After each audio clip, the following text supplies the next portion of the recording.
में आपका स्वागत है। और दोस्तों, अगर आप नए हो तो सब्सक्राइब कर लेना और बेल आइकन को भी प्रेस कर लेना ताकि आपको ऐसी वीडियो मिले। दोस्तों, कक्षा ये चल रहा है दोस्तों, क्लास 10th का विज्ञान है ना। क्लास 10th का विज्ञान अध्याय 15 पढ़ रहे दोस्तों।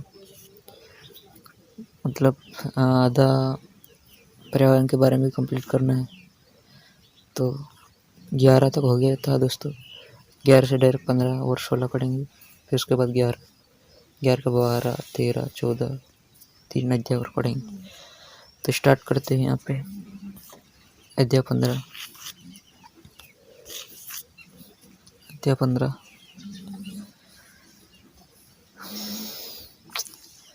पर्यावरण। हमारा पर्यावरण, सीधी बात बोले तो दोस्तों, क्या होगा पर्यावरण?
दोस्तों, यहाँ पे चिड़ी है, मतलब ये जानवर है, पशु, मनुष्य, पेड़ पौधे जो हमारे तो चारों ओर से घिरे हुए हैं, इसी को बोला जाता है दोस्तों पर्यावरण। हमारे चारों ओर से घिरे हुए आवरण को पर्यावरण कहते हैं।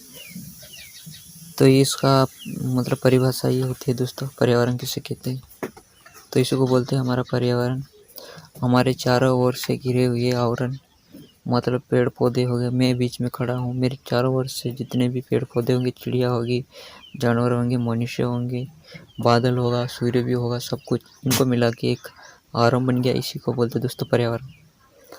इंग्लिश में बोलते हैं और इन्वायरमेंट। पारितंत्र, इसके संगठन क्या है दोस्तों?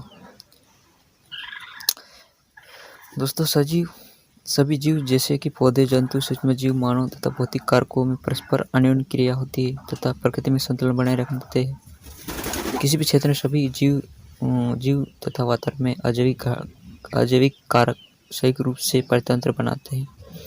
अतः पारितंत्र में सभी जीवों के जैविक घटक, अजैविक घटक होते हैं। जैसे दोस्तों क्या हो रहा है यहाँ पे, भौतिक कारक हो सकते ताप, वर्षा, वायु, मुद्रा, खनिज, ये अजैविक घटक है दोस्तों।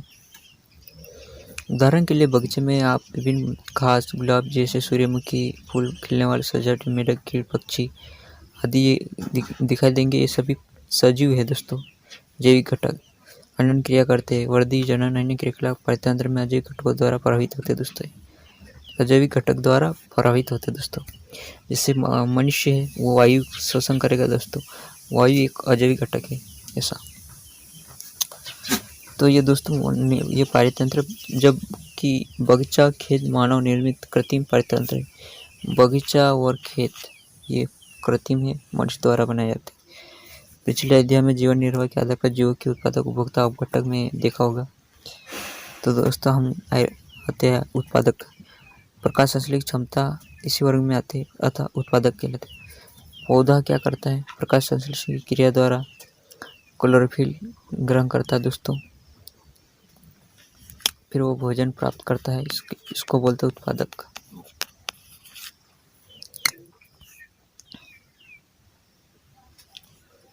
तो इसको बोलते पारितंत्र।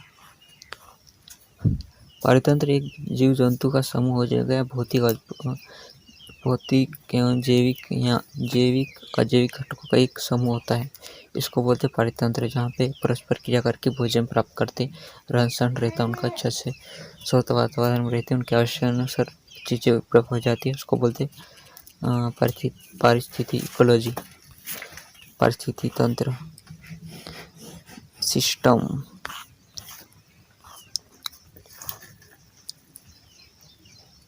सभी जीव प्रत्यक्ष पर अप्रत्यक्ष रूप से जीवन निर्वाह हेतु उत्पादक पर निर्भर रहते हैं। ये जीव जो उत्पादक तथा उत्पादित भोजन पर प्रत्यक्ष परोक्ष रूप से निर्भर करते उपभोक्ता कहलाते हैं। जो दूसरे पर डिपेंड होते हैं उसको बोलते हैं उपभोक्ता। जिससे दोस्तों क्या हो रहा, यहाँ पे एक पौधा, ये वाला ये पौधा है दोस्तों, इसकी पत्तियां लगी हुई है।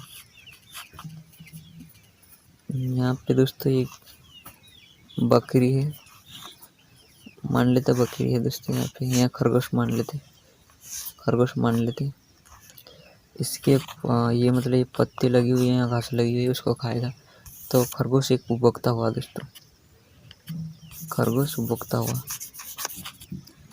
बढ़ते हैं, इसी तरह से समझूंगा ना, पढ़ने की कोई आवश्यकता नहीं।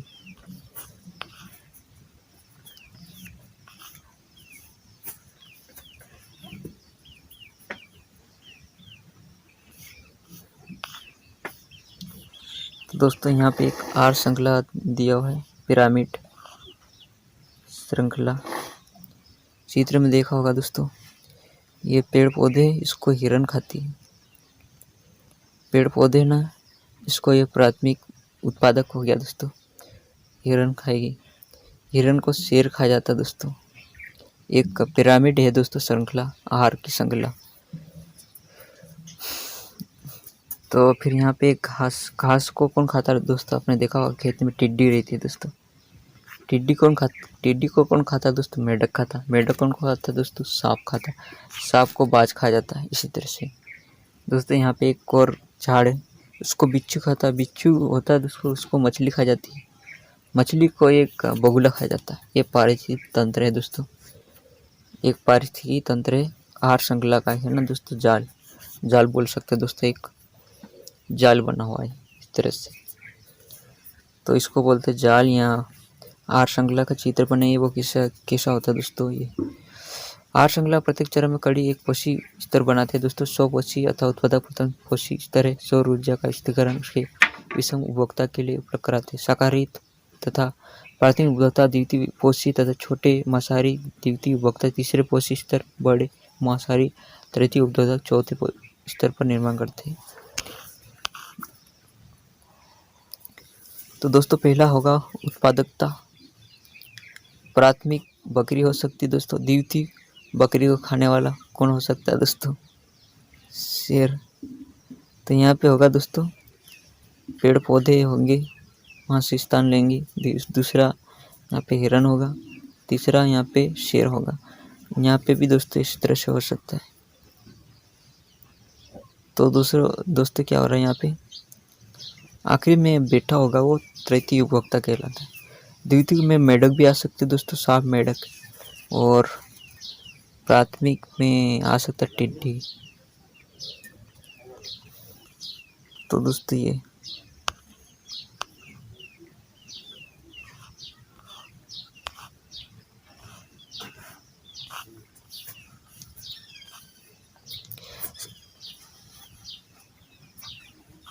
तो दोस्तों क्या करा, सबसे नीचे होगी इसकी संख्या ज़्यादा होगी, फिर उससे कम होगी, फिर उससे कम होगी, फिर उससे कम होगी, याद रखना। शीर्ष पे होते दोस्तों मांस खाने वाले, और एंडिंग पे होते दोस्तों उत्पादकता, शाकाहारी होते दोस्तों। सूर्य का प्रकाश, उत्पादकता, शाकाहारी, फिर मांसाहारी, शीर्ष मांसाहारी। ये इस तरह से याद रखना, पढ़ने का कोई आवश्यकता नहीं है, पर पढ़ लेना कभी समझ में नहीं आता है तो, पर ऐसे पढ़ना यार। देख यहाँ पे क्या हो रहा है, सूर्य से प्रकाश, पौधे ग्रहण कर रहे, उत्पादकता बना रहे दोस्तों। और यहाँ पे हो सकता है हिरन हो सकती, तो यहाँ पर पौधा है, उत्पादकता, इसको खा रही है, तो ये शाकाहारी हो गई दोस्तों। इस हिरन को खाने वाला कोई मांसाहारी लोमड़ी हो सकती है दोस्तों। इस लोमड़ी को खाने वाला कोई शेर हो सकता है, इस हिरन को खाने वाला शेर हो सकता है।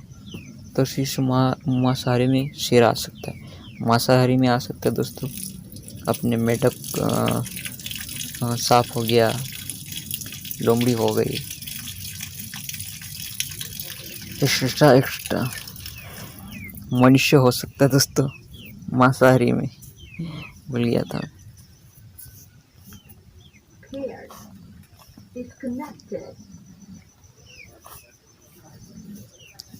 बढ़ते आगे। पोषी स्तर क्या है? एक आहार श्रृंखला का उदाहरण दीजिए। विभिन्न पोषी स्तर बताइए। पोषी स्तर दोस्तों क्या है? उस पौधों को मतलब खा लेता, फिर उसमें पोषण प्राप्त कर लेता, वजन प्राप्त करता, ऊर्जा आती है, उसको बोलते पोषी। पोषी प्राथमिक स्तर, द्वितीय, तृतीय। तो प्राथमिक स्तर लिख लेना, द्वितीय, तृतीय, ये पोषक स्तर है दोस्तों। यहाँ पे एक श्रृंखला बताया है, तो यहाँ पे घास ले लेना, घास के बाद फिर हिरण ले लेना, हिरण के बाद दोस्तों शेर को ले लेना।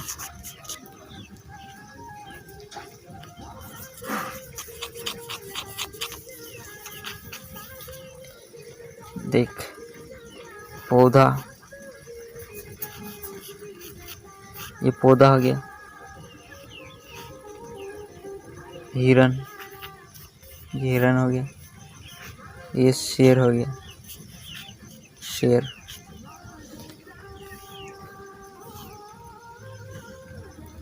इसको बोलते, इसका उदाहरण देने को बोला है, तो ये वाला जाल यहाँ श्रृंखला बना देना। और स्तर बोले थे प्राथमिक, द्वितीय, तृतीय।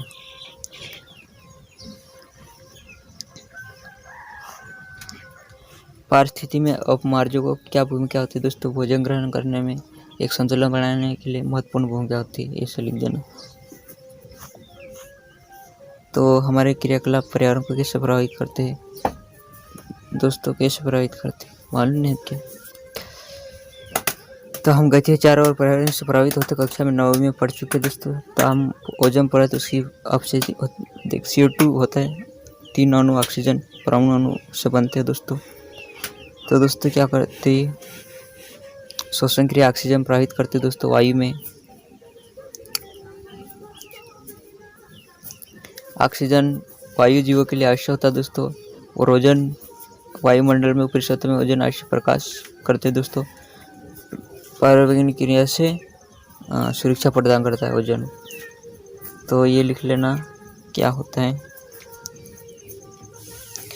परावैज्ञानिक किरणें बहुत हानिकारक होती है क्योंकि इसका प्रकाश बहुत तेज होता है, तो ओजोन परत उसको झेल लेती है। तो ओजोन सुरक्षा प्रदान करती है। बहुत सारे तत्वों से प्रभावित है हम। तो यहाँ पे परावैज्ञानिक विकिरण प्रभाव ऑक्सीजन से 17 परमाणु संयुक्त होकर, मतलब एक ऑक्सीजन है उससे ये वाला ऑक्सीजन है संयुक्त, मतलब 2 या 2 से अधिक, मतलब 3 से मिलकर ऑक्सीजन बनाता है। Ozone gas. ओजोन सिंगल मतलब ऑक्सीजन। इस तरह से। तो यहाँ पे 1980 से वायु में ओजोन की मात्रा तीव्र से गिरावट हो रही है। क्यों? क्लोरोफ्लोरोकार्बन जैसे मानव संश्लेषित रसायन का उपयोग करना माना जा रहा है दोस्तों इसमें। फिर 1987 में संयुक्त राष्ट्र पर्यावरण कार्यक्रम मतलब इसको लाया गया 1987। ऐसे मतलब जो हानिकारक गैस है उस पर प्रतिबंध लगाने के लिए। बढ़ता आगे। कचरा या प्रबंध। कचरा दोस्तों क्या हो सकता है? हमारे सिटी में देखेंगे बहुत सारे गलियों में जो कचरा निकलता है उसको एक तरीके से डंपिंग की सहायता से या डंपिंग में रखा जाता है, इसको बोलते हैं प्रबंधन। वहाँ से फिर दूसरे यहाँ किसी गड्ढे में खोद के गाड़ दो, या तो किसी नाले के यहाँ ले जाके जला दो, या तो नाले में गाड़ दो, यहाँ पूर्ण चक्रण के लिए भेज दो वापस रिसाइकलिंग के लिए। तो ये कचरा प्रबंध हो जाता है दोस्तों, सीधी बात बोले तो।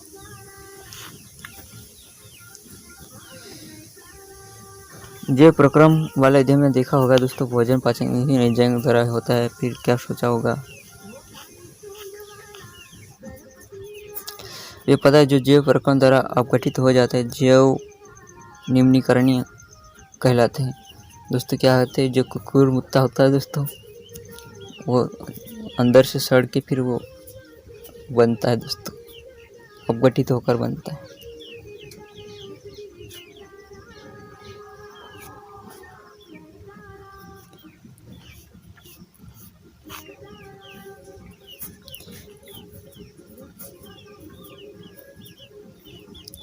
क्या कारण है कुछ जैव निम्नीकरण होते हैं, क्यों क्यों ऐसा पूछ रहा है।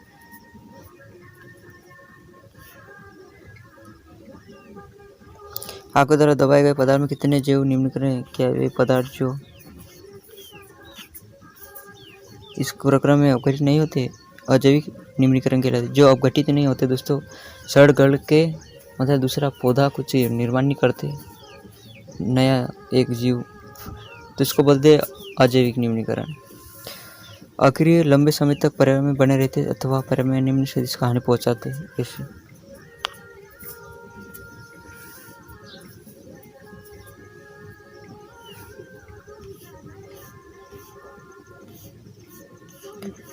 तो दोस्तों ये नगर पंचायत, नगर पालिका या आयुष कल्याण ये इस तरह से काम करते दोस्तों।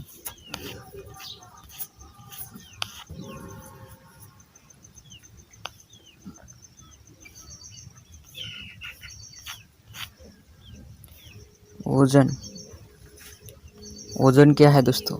ओजोन एक गैस है दोस्तों, वायुमंडल में उपस्थित रहती है, जो कि सूर्य से आने वाली किरण को रोकने से हमें बचाती है, इसको बोलते हैं ओजोन।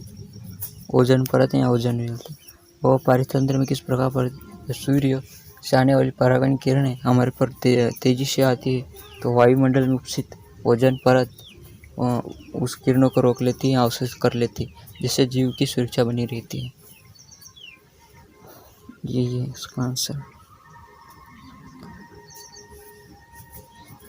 हाँ, तो अनेक क्रिया होती है दोस्तों, एक दूसरे से भोजन प्राप्त करते हैं, एक दूसरे से, ये तो क्रिया होती रहती है।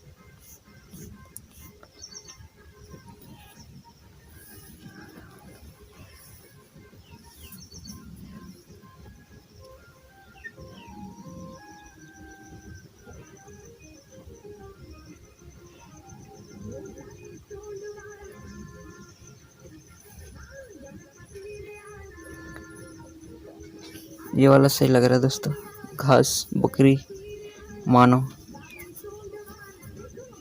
यहाँ पे देख लो दोस्तों, घास, जैव निम्नीकरण,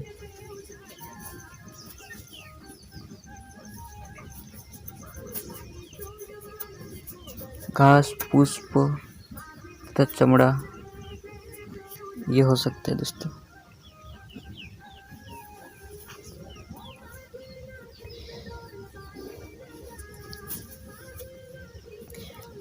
पर्यावरण मित्र व्यवहार कहलाते हैं दोस्तों, बाजार जाते समय सामान के लिए कपड़े का थैला ले जाना, यही सही होगा दोस्तों इसमें।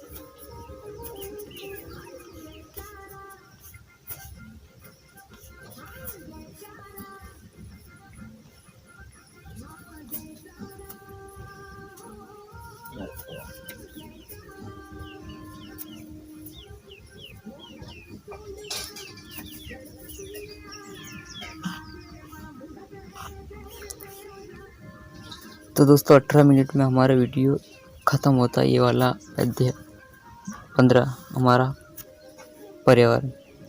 दोस्तों चैनल को सब्सक्राइब करना और ऐसे पढ़ना। Save to time.